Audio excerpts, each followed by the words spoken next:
मैं नौका विहार पर कभी कभार या अक्सर कह लूँ आ जाया करता हूँ चाय वगैरह पीने के लिए। इन दिनों थोड़ा गैप लंबा चला गया है, लेकिन जब गोरखपुर में रहता हूँ तो अक्सर आना जाना लगा रहता है। और यहाँ पे बहुत सारे दोस्त मित्र हैं ऐसे जो लोग मुझे बाय फेस बाय नेम पहचानते हैं, जानते हैं। उनमें से एक साथी आज मिले, उन्होंने कहा सर बड़े दिन बाद मुलाकात हुई, लेकिन कुछ आपसे चर्चा करनी थी किसी विषय पर। मैंने कहा बिल्कुल करिए। तो उन्होंने जो बात कही और जो विषय उन्होंने उठाया वो बड़ा अजीब सा था, कोई ज़रूरी नहीं था, लेकिन फिर भी उन्होंने पूछ दिया मुझसे। वो एक स्टूडेंट हैं और कुछ छोटे मोटे जो है जॉब भी कर लेते हैं साथ में अपने जीविकोपार्जन के लिए या छात्र जीवन को बेहतर सुचारू रूप से चलाने के लिए। उन्होंने कहा कि देश में जो मौजूदा सरकार है या जो परिस्थितियां चल रही हैं कि देश को जैसे अलग अलग तरह से एक तानाशाही के तरीके से चलाने का प्रयास किया जा रहा है। मैंने कहा कैसे? तानाशाही तो ऐसा कुछ नहीं दिख रहा है, लेकिन अभी भी तो कानून पर ही देश चल रहा है। तो उन्होंने कहा कि जैसे देश को हिंदू राष्ट्र बनाने की आवाज़ इन दिनों बड़ी तेज़ उठी है और वो आवाज़ दिन प्रतिदिन उठती ही जा रही है, बढ़ती ही जा रही है। इस पे तमाम ऐसे बुद्धिजीवी लोग जो है डिबेट करते हैं, तमाम तरह की बातें करते हैं। ये कहाँ तक सही है? देश तो हमारा वैसे भी हिंदू बाहुल्य ही है, जहाँ पर हिंदू ज़्यादा बड़ी आबादी में रहते हैं और हिंदू धर्म का यहाँ पर काफ़ी वर्चस्व है। तो उसमें हिंदू राष्ट्र घोषित कर देना एकदम एक तरह से ये कहाँ तक ठीक है, क्या ज़रूरी है, इस पर कुछ क्या कहेंगे आप? तो मुझे लगा कि मेरा ही इंटरव्यू हो रहा है और मैं इस पर क्या कहूँ। 1 मिनट ढंग से सोचने के बाद, समझने के बाद मुझे जो चीज़ें निकल के आई हैं दिमाग में, मैंने जो उनसे कहा है वही आप लोगों से कहता हूँ। अगर इस बात में ज़रा सा भी कहीं अगर लगे आपको कि मैं जो कहा हूँ वह ठीक ही तो कहा हूँ, तो आप लोग मेरा मार्गदर्शन करिएगा। मैंने उनसे कहा है कि भाई देखिए, ये जो बात है, जो हिंदू राष्ट्र बनाने की बात है, ये सब बातें वैसी ही बातें हैं जैसे अचानक से हमारे आंखों के सामने कोई अप्रत्याशित घटना घट जाए। जैसे लगे कि अचानक से हमारे सामने से कोई मोटरसाइकिल पे लड़का खड़ा होकर गुजर गया है। जैसे वो साधारण तौर पे चलते हुए नहीं गुजरा है, मतलब वो खड़ा होकर मोटरसाइकिल चला रहा है। तो हम क्या करेंगे?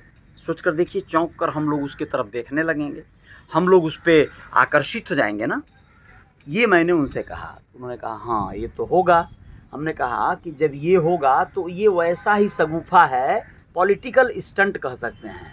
हमारी जो राजनीतिक पार्टियां शासन सत्ता में हैं और वो पुनः अपनी पुनरावृत्ति करना चाहती हैं, पुनः आना चाहती हैं, तो वो अपना कोई न कोई ऐसा स्टंट बनाती हैं जिससे कि एक बड़ी आबादी उनकी तरफ आकर्षित हो जाए। वो स्टंट किस तरह का हो सकता है? मान लीजिए कि अभी आने वाला वक्त जो है चुनावी वक्त है। ये चुनाव क्रमशः, जैसे उत्तर प्रदेश में निकाय चुनाव होने वाले हैं, आने वाले 2024 में लोकसभा के चुनाव होने वाले हैं, मेंबर ऑफ पार्लियामेंट के। तो यह निर्णायक चुनाव है ना। निकाय चुनाव न सही, लेकिन जो लोकसभा का चुनाव है वो तो सरकार तय करेगा कि मोदी जी रहेंगे नहीं रहेंगे, उनकी सरकार शासन सत्ता रहेगी नहीं रहेगी। बाकी बहुत सारी एक बड़ी जो है मास मीडिया कम्युनिकेशन से रिलेटेड बहुत बड़ी एक लॉबी लामबंद होती नज़र आती है। बहुत बड़ा जो है एक गैंग कह लीजिए, ग्रुप कह लीजिए, इस मूवमेंट को चलाता हुआ नज़र आता है कि वो रोज़ आपको सबको ये बता रहा है कि भाई हर हाल में मोदी जी तो अभी 2029 तक रहेंगे। कोई कह रहा है कि मोदी जी तो अभी 50 साल रहेंगे। भले मोदी जी 50 साल अब दुनिया में रहेंगे, स्वस्थ रहेंगे या नहीं रहेंगे ये बोल नहीं सकते, लेकिन आप सोचिए इन सब चीज़ों का जो हौवा बनाया जाता है, उस हौवा से लाभ किसको होता है और कितना होता है, इसको समझना होगा। मैंने कहा कि मान लो अचानक से एक बड़ी आबादी, हाँ, जो हमारी बड़ी आबादी है वो क्या माइंडसेट की है, क्या चाहती है, वो क्या सुनना पसंद करती है, क्या उसको मतलब बदलाव आएगा तो पसंद आएगा, ये आप पहले नोटिस करो। इसको वो लोग निकालते हैं, खोजते हैं।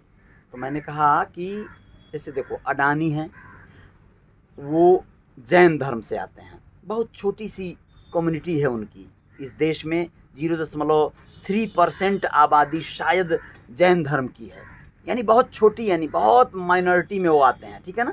लेकिन बहुत अमीर होते हैं जैन धर्म के लोग, और बहुत ज़्यादा दयालु और स्वावलंबी होते हैं। वो लोगों के यहाँ नौकरी करते नहीं हैं, नौकरी लोगों को करवाते हैं, और वो बड़े कायनात और एम्पायर खड़ा करते हैं। तो उसी में अडानी आते हैं या जो भी है।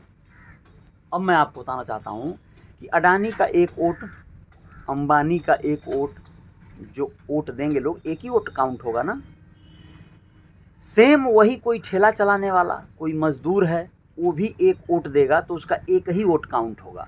कोई पढ़ा लिखा है, कोई अनपढ़ है, कोई अपराधी है, कोई नेता है, कोई कुछ भी हो भैया, कोई 1 लाख लोगों को रोजगार दिया हो अपने फैक्ट्री में, अपने यूनिट और अपनी कंपनियों में, वो भी एक ही वोट देगा। उसकी पत्नी वोट देगी, वो भी एक वोट देंगी। यानी कुल मिला जुला कर आप जब वोट देने की बारी आती है, नेता चुनने की बारी आती है, तो वहाँ पे सारे लिटरेचर, इलिटरेट, कोई भी लोग सब एक हो जाते हैं, एकाएक, यानी सब बराबर हो जाते हैं। हमें समानता का अधिकार दिया है संविधान ने, यानी यहाँ पर बहुत बड़ी बात है, बाबा साहब भीमराव अम्बेडकर के संविधान का सम्मान है कि यहाँ पर सभी लोगों को समानता का अधिकार है। उस समानता के अधिकार के चलते एक बहुत बड़ा क्या प्रॉब्लम आ रहा है कि मान लीजिए इस देश में शासन सत्ता में आने के लिए क्या करना है, वोट ही लेना है ना। तो वोट जो है बड़ी आबादी का जिसको मिलेगा, बड़ी संख्या में बहुमत मिलेगा, वही सरकार शासन सत्ता में आ जाएगा, वही जो है नेता बन जाएगा। तो जब वोटवे लेना है और सबके वोट का मूल्य एक है, तो हम पढ़े लिखे, जागरूक और बड़े धनाढ्य और रईस और बहुत ऊंची सोच वाले लोगों के पास क्यों जाएं? नेता और राजनीतिक पार्टियां ये सोचती हैं, वो सोचती हैं कि हम उस आबादी को जो है ज़्यादा से ज़्यादा अपना बना लें, जो आबादी एकदम मतलब निचले दर्जे की है सोच वाली, या निचले दर्जे की है गरीबी में, निचले दर्जे की है अशिक्षा के मामले में। आप समझिएगा बात को, क्योंकि उसे आसानी से अपने कॉन्सेप्ट से जोड़ा जा सकता है, आसानी से उसे भरमाया जा सकता है। जो इस देश में अंग्रेजों ने किया, वही इस देश में आज के बड़े राजनीतिक पॉलिटिकल पार्टी और दल कर रहे हैं। वह लोग तोड़ने की राजनीति कर रहे हैं।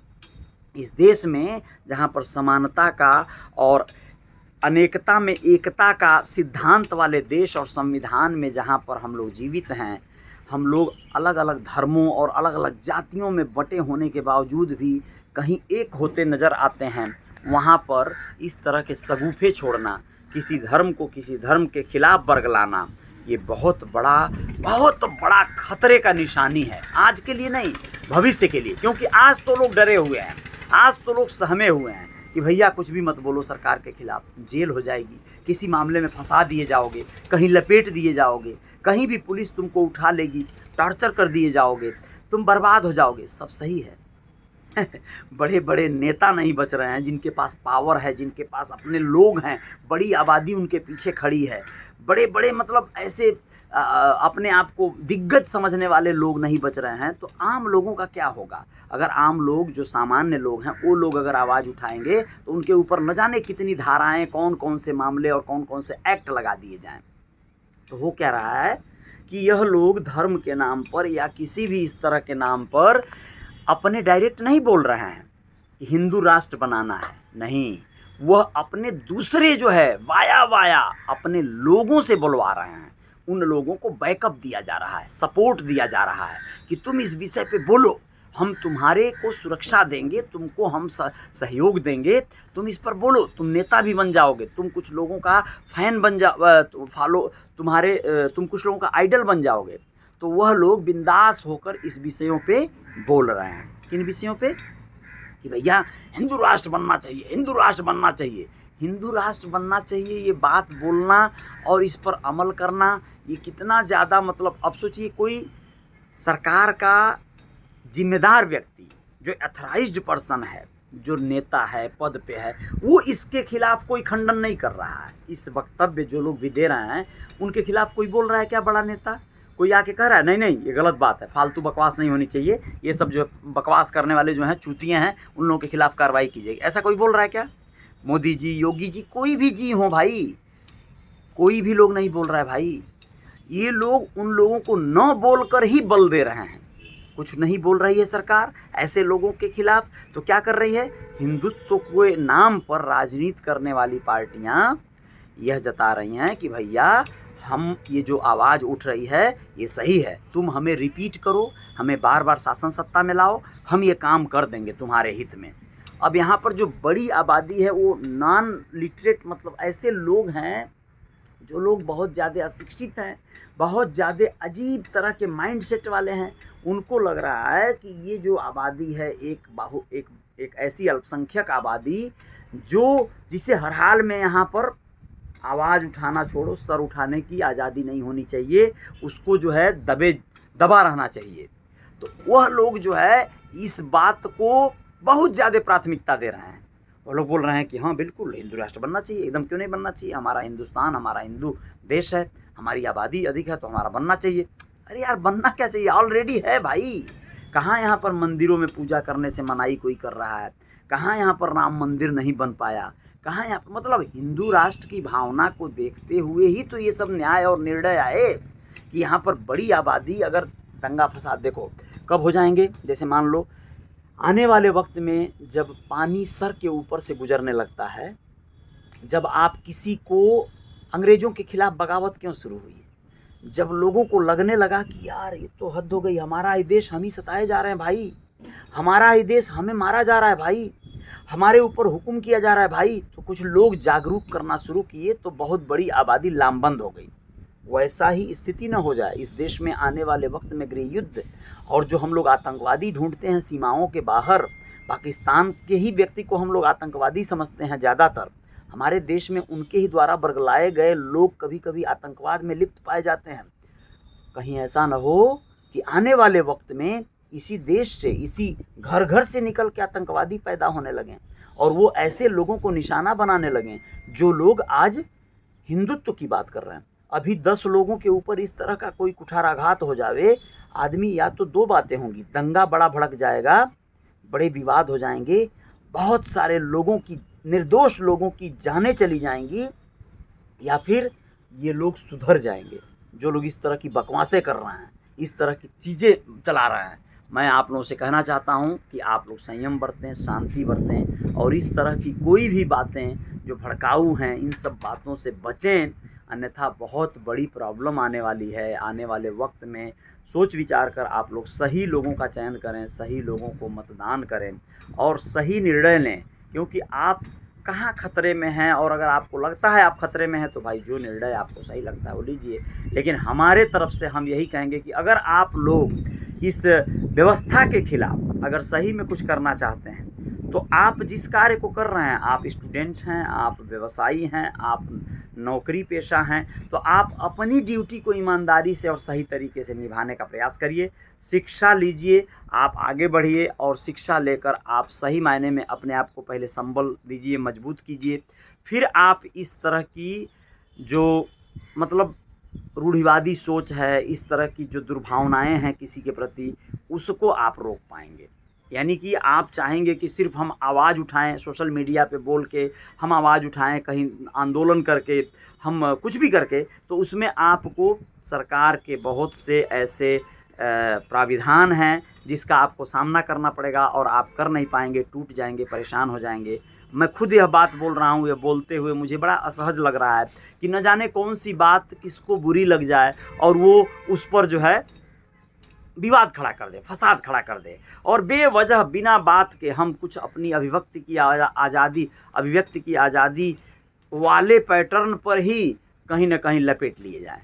यानी कि हम इसको भी अब जी न पाएँ, अपनी जिसको हम लोग अभिव्यक्ति की आज़ादी कहते हैं कि भाई हमें कुछ बोलने का अधिकार है, अपने विचार रखने का अधिकार है, वो विचार हमने रखा है, लेकिन इस विचार को ही लेकर अगर कोई किसी के मन में कोई बात आई तो मैं क्षमा चाहता हूं, और मैं सिर्फ़ और सिर्फ जागृति और एक लोगों के अंदर जो है बदलाव लाने के लिए, मानसिकता के एवज में बदलाव लाने के लिए मैंने एक प्रयास किया है। जय जयकार जारी रहेगी। बहुत बहुत धन्यवाद, शुक्रिया, और कुछ खबरों के साथ आएंगे। जय हिंद, जय भारत।